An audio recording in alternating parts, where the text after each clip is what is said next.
Tell brothers and sisters, as always, giving honor to the Creator, giving honor to the ancestors, as well as my sister, Chief of Staff, Brother Harris Abdul of the Street Law Soldiers, my father, my in-laws, and all of the great and powerful ancestors, and all of our families and loved ones, and my subscribers, and those who are fighting for the liberation and salvation of our black nation. You have to excuse me for this temporary inconvenience of this photo that I have. I hope you can see part of it, but I had to let this. I had to get this out. This is a devil, Michael Breiser, who last week at a funeral in Maryland of an elder, Miss Evelyn Hicks, was laid to rest at this church out there in Waldorf in the St. Mary's County or Charles County, Calvert County area of Maryland. That's a rural section where slavery was very, very prevalent then, and it was known for its tobacco industries in that part of the state of Maryland. However, that same mentality still exists today, where this devil, during the funeral services, while Miss Evelyn Hicks was laid to rest, as the family was greeting people as they came in for the viewing, one of the visitors accidentally knocked a cup down and it broke. One of the little drinking cups that they use to drink blood, where they perform cannibalism rituals at. However, this cracker jumps up in the middle of the funeral procession and said the funeral is over, and told everybody to get the hell out. And not only that, to top it off, he says, and get this thing out of here, pertaining to the elder sister, Evelyn Hicks. Now, let me just explain something to you all. Give me a second. Now, the funeral was continued at another church. Another pastor volunteered to eulogize and to perform the homegoing services for Miss Evelyn Hicks at his church. But let me tell you this. Number one, if that had been a black church and a black pastor done that, black people would have killed him on the spot. But however, by being a white cracker, devil, ice 8 priest, who was probably mad because he didn't have any little boys to suck on, and was clearly is a blatant ice 8 racist motherfucking dog when he pertained to Evelyn Hicks as a thing. Get that thing out of here. And now, the family, if you ever take time to go on YouTube and watch the footage, the news footage of how they responded to this, it will make you sick to your stomach. The way they acted like pure slaves, like the slave master had done that, and they were hurt behind what the slave master done after all the work that they have done on the plantation. That was the type of mentality and response that I got from the family. Oh, I'm so hurt. I ain't hurt. He ain't no preacher, nothing. anytime he do something like that, there ain't no preacher. You know, I'm just so hurt. My feelings just so hurt. And you know, I don't know what to do. That just ain't right. This stuff ain't right around here. But if he was a black preacher, y'all would have beat the living fuck out of him. And that's your mother. And this is the last time this person is going to be seen in that particular physical form. And you mean to tell me that you niggas were able to have self-composure when this goddamn devil did that's the most cruddiest shit that you can do. You know, and that's one of the rules in the hood. One of the cardinal rules in the hood. You don't fuck with nobody's mother. You don't call nobody a bitch, and you don't spit on them. You know, and it was no way that if that had been one of my parents, that this cracker's head would still be on his shoulder. I'm just being real. I'm gonna be clearly fucking honest about it. It is no motherfucking way that he would have been able to leave out of that motherfucking church walking. No way. Give me whatever you want, or however time you give me. I don't give a fuck about no sentence. He wouldn't have been able to walk out of there. That would have been a day that he would have never forgotten if he had survived. You know, but since it was, you know, a white priest, a boy fucking pedophile, faggot ass, dress wearing fucking ice ape, he gets the motherfucking pass.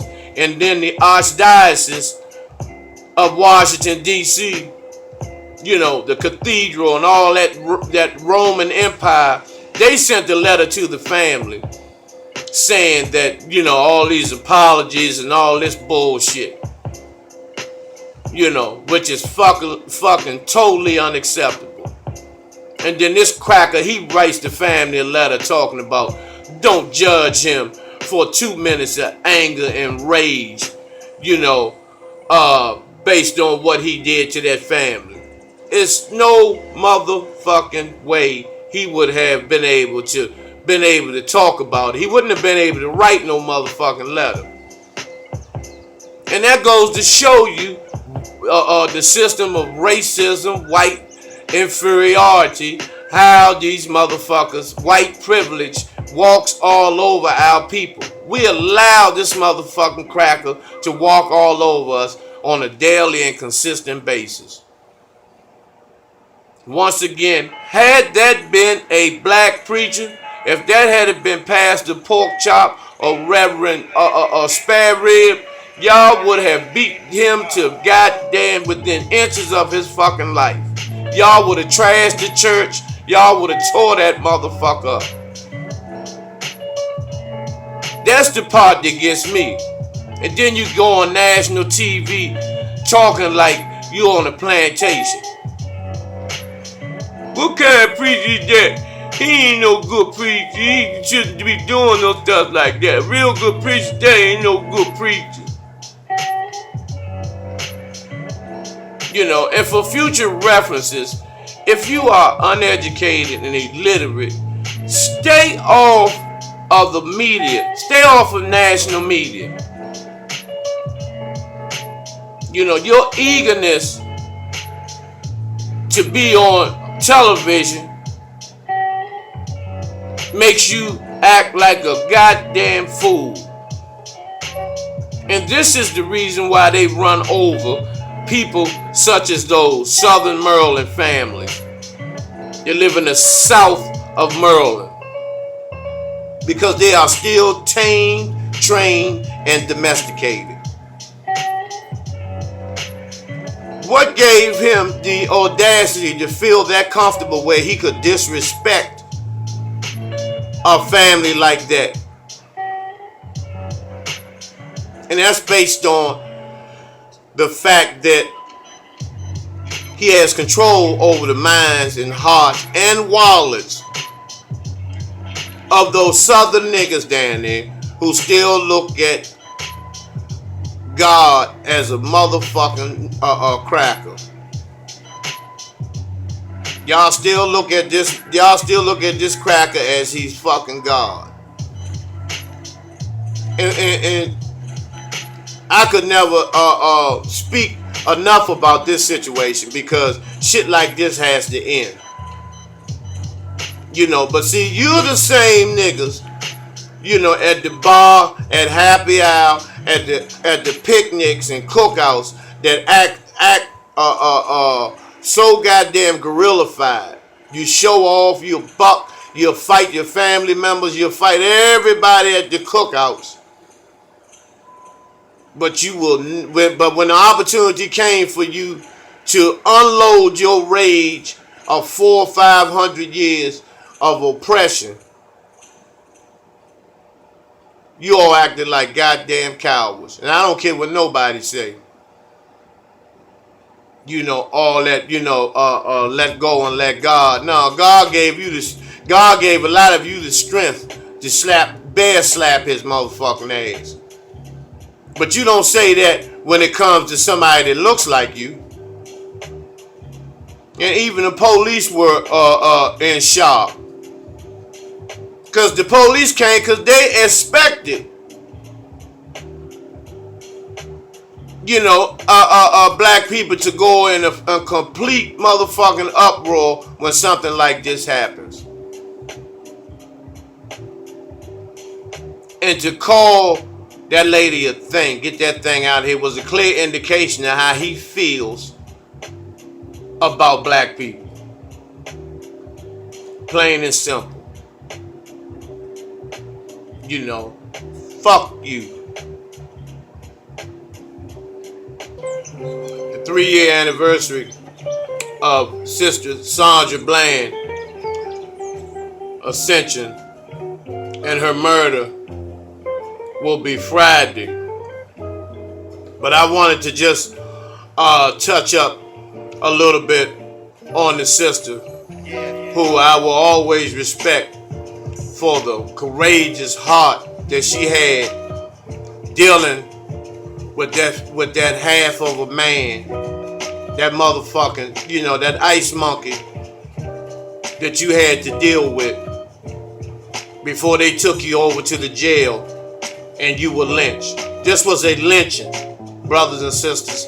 This was a lynching that we continue, you know, we continue to keep ignoring and playing like these things didn't exist, you know, and keep believing whatever this goddamn animal tells you all. Now, how could she have died of natural causes? Let's explain that one thing. She was moving, starting a new life. She was already a revolutionary. She was already an activist that was conscious, that had a daily talk show, and she was relocating to she had found another position where she could make a little more money, educated, sharp, beautiful, strong black queen, young. She runs into this motherfucking ice age. And so by her pointing out who he was, see, that's what got him, that's what really got him fucked up. You know, when she pointed out who he was, a fucking savage.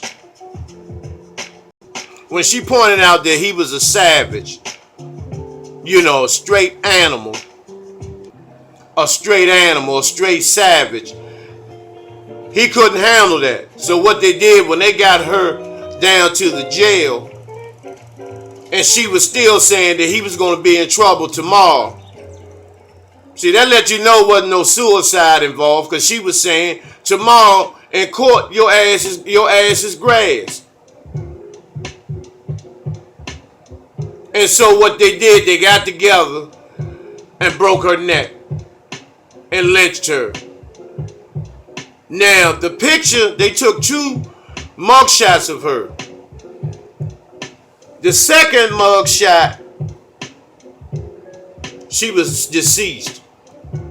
And now they have taken that mugshot off of social media.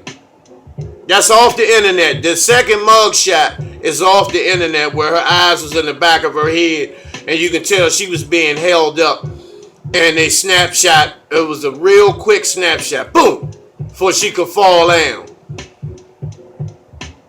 Because the first snapshot, where it appears like she was still here.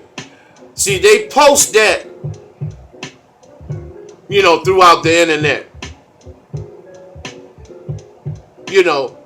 Clear lynching. And see, my thing is the family, they're very European educated. Very European educated. And,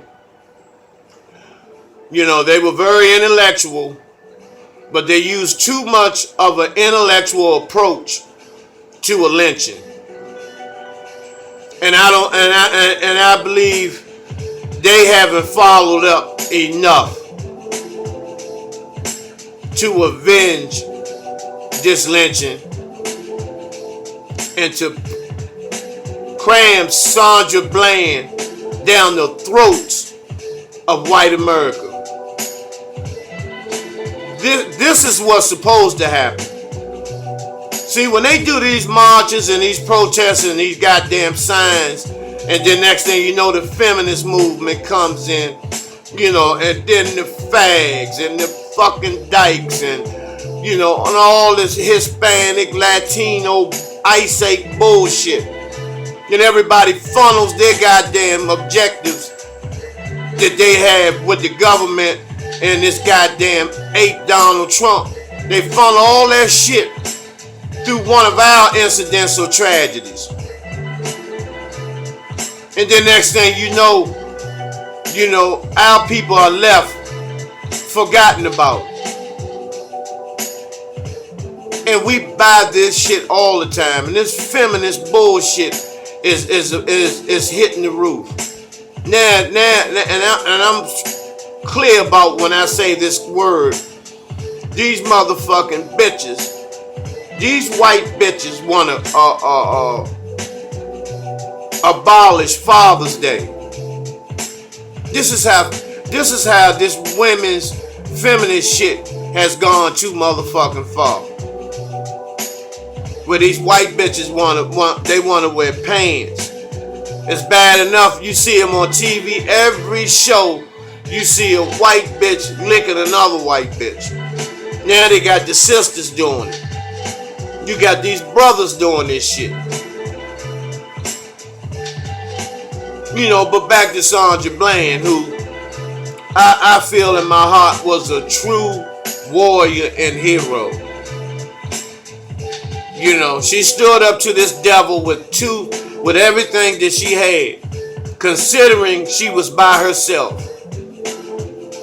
I know some males, black males, that would have acted weaker than Sandra Bland if they were in that position. And I have seen it. But she stood her ground to the end. And so you have to always honor our people that stand up like that. Fuck Al Sharpton, fuck sports, fuck all that bullshit, Drake and Lil, fuck this, fuck them. Fuck all them house nigga coon motherfuckers. I'm talking about the real heroes and sheroes that stood up. That sister was gonna create major damage in terms of cracking down on this racism, the system of racism, white inferiority. And every time we get a leader, we allow this ice ape, this cave dog, this mountain dog to con us and trick us into taking him out. Everybody, look at Tupac. Look at Malcolm, Khalid Muhammad. You know, the list goes on and on. Fred Hampton. The list goes on and on and on. Even Sister Harriet Tubman. There were house nigger men. There were male house niggas that was working with the authorities to help capture Sister Harriet Tubman. You know, and so that's how I tell you all to have faith and understand. When you become conscious and clear, you're able to feel those ancestors, because they work through other people. You can clearly see the Harriet Tubman and Sandra Bland. That I'm not giving up. I'm gonna stand for mine. Fuck what you heard. You know, can you say that? Can you personally say that? Yeah, you probably can say that when it comes to somebody, another black person.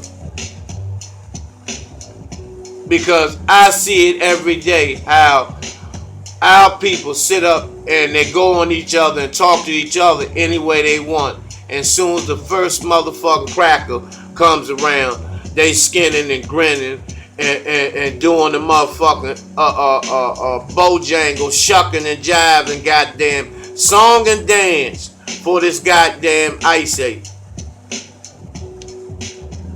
Because you are afraid and too scared. And if you are scared, say you're scared. And if you say you're scared, I can respect you more, opposed to you talking this revolutionary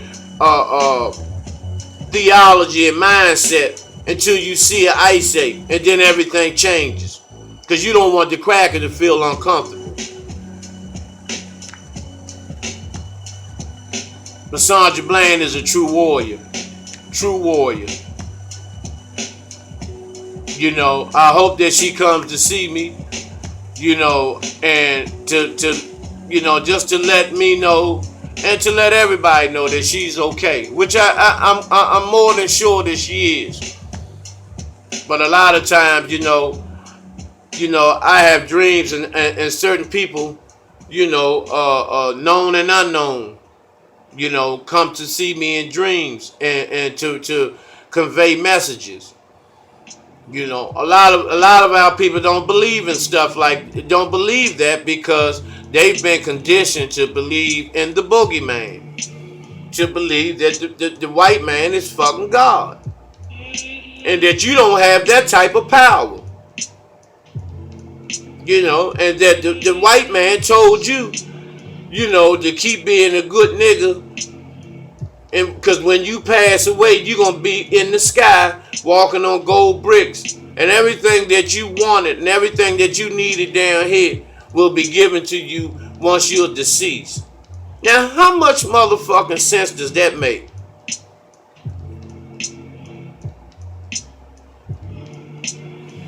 None at all. So, you know, we say rest in power, Sister Sandra Bland.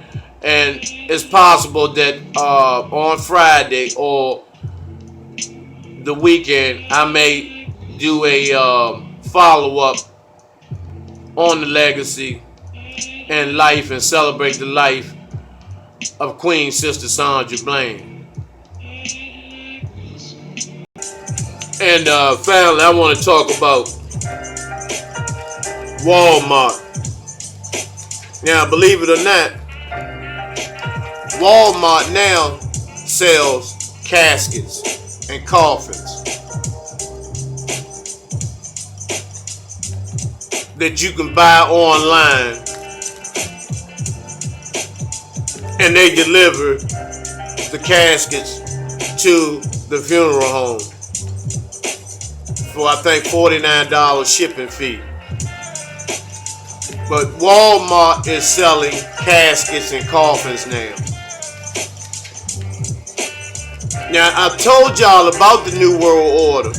I told y'all the important role that Walmart plays in the extermination of the black male and female and the exodus from your home to the FEMA camps.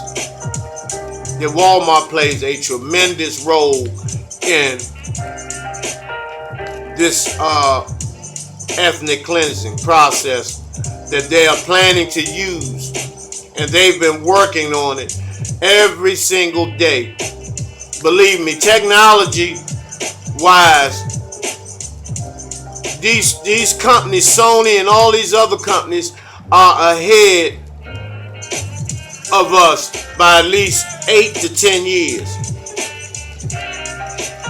So all this Fire Stick, all these iPhones, these things were out, they were created in the 90s, but they were not allowed to go into the hands of the public until approximately 15 to 20 years later. But they were created, iPhones were created in the late 90s. And just like Walmart selling caskets, they also have urns. They sell urns. They sell casket covers.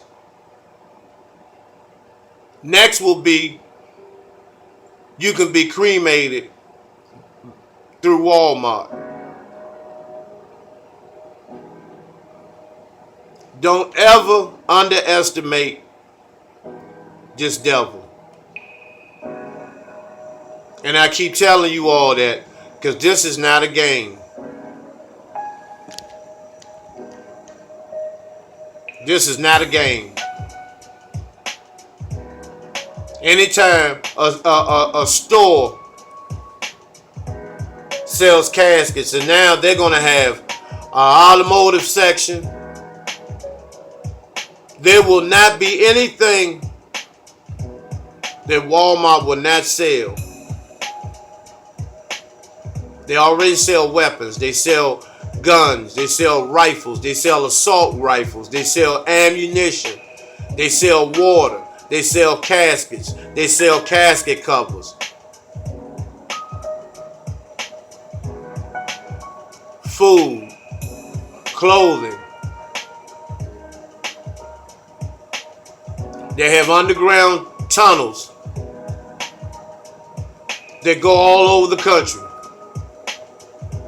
to transport property, people, merchandise, medicines, vaccines all across the country by way of these underground tunnels. That's why most of the Walmarts have underground parking.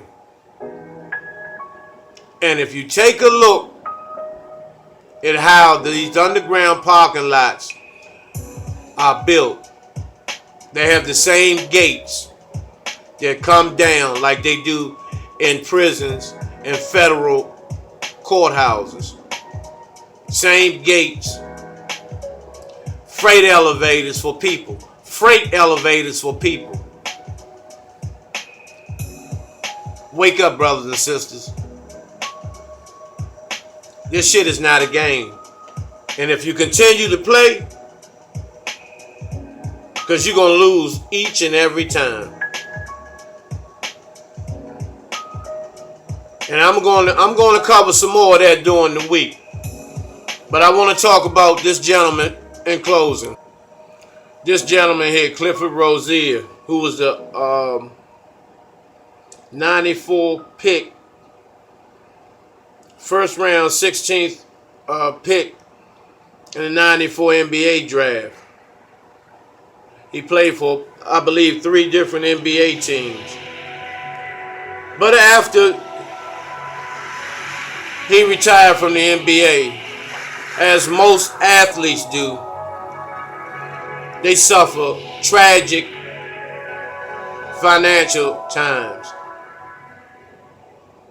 which led to the brother Rozier having mental health problems as well as substance abuse problems, and he began to go in and out of jail.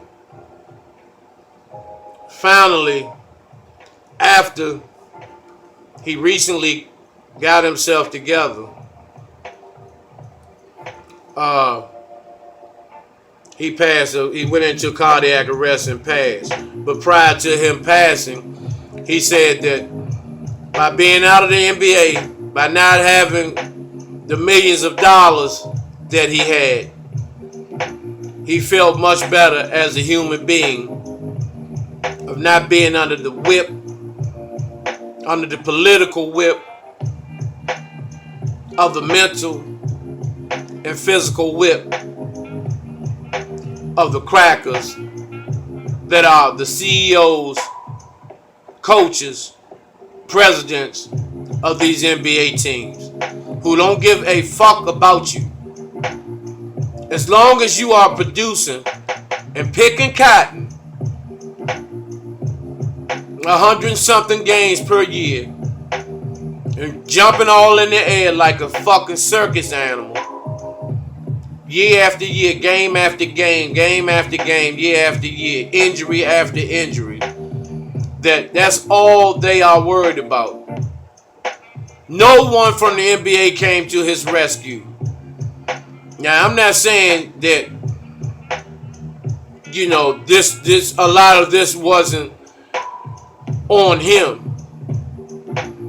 But where does the help come in at for somebody, an ex-NBA player that's going through substance abuse problems? Where does the help come in at?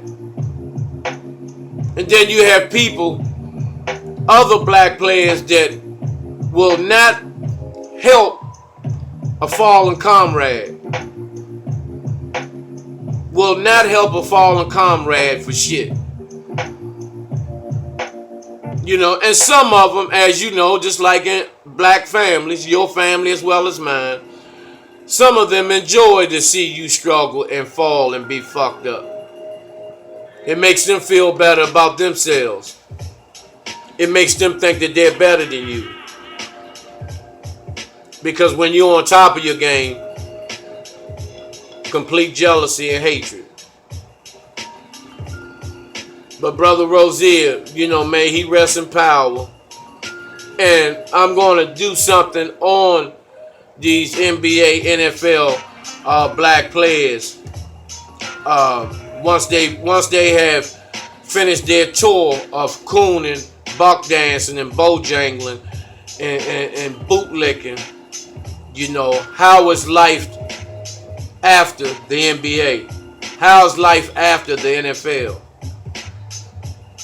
So we're going to get down with that, but at the same time, once again, rest in power, Clifford Rozier. And as always, I leave you with the greeting, Hotep, Black Power.